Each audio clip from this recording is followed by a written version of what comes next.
Saat kita mengirimkan pesan, ada juga loh hambatan verbal dan juga non-verbal. Apa aja sih itu?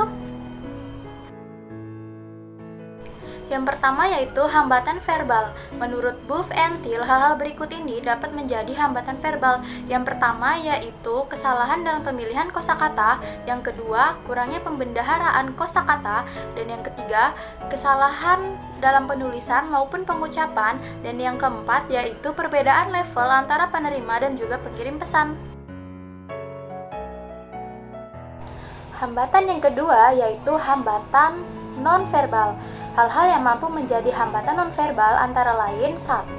Perbedaan persepsi, 2. Perbedaan kepentingan, 3. Perbedaan pengetahuan topik yang akan dibahas, keempat, keterlibatan emosi, kelima, kurangnya introspeksi diri, yang keenam, kesalahan dalam menilai penampilan, yang ketujuh, pesan yang disampaikan kurang jelas, dan yang kedelapan, mendengar pesan secara pasif.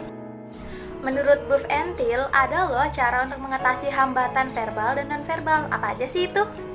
Caranya yaitu 1. Minimalisir gangguan teknis, 2. Mengadopsi pendekatan berpusat pada komunikan, yang ketiga menyesuaikan keterampilan komunikasi bisnis, yang keempat memberi dan merespon umpan balik yang konstruktif, kelima menjadi sensitif pada etika bisnis, dan yang keenam memanfaatkan teknologi. Dari tadi kan udah kita bahas nih materi-materi tentang bentuk dasar komunikasi. Gak afdol dong kalau kita nggak bahas contoh.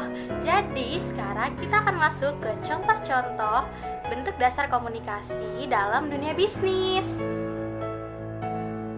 Contoh dari komunikasi verbal. Contoh 1 yaitu berdiskusi.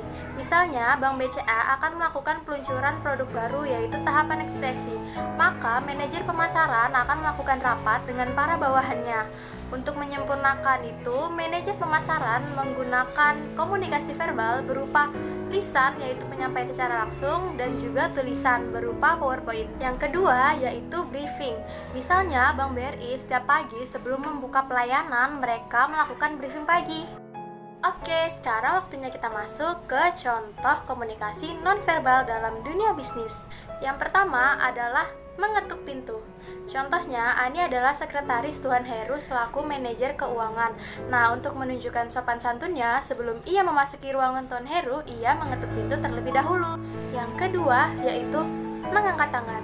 Misalnya nih, di PT ABC lagi ada rapat.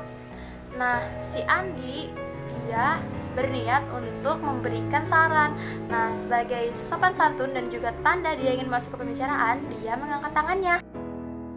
Baiklah, itu tadi sedikit penyampaian materi dari saya.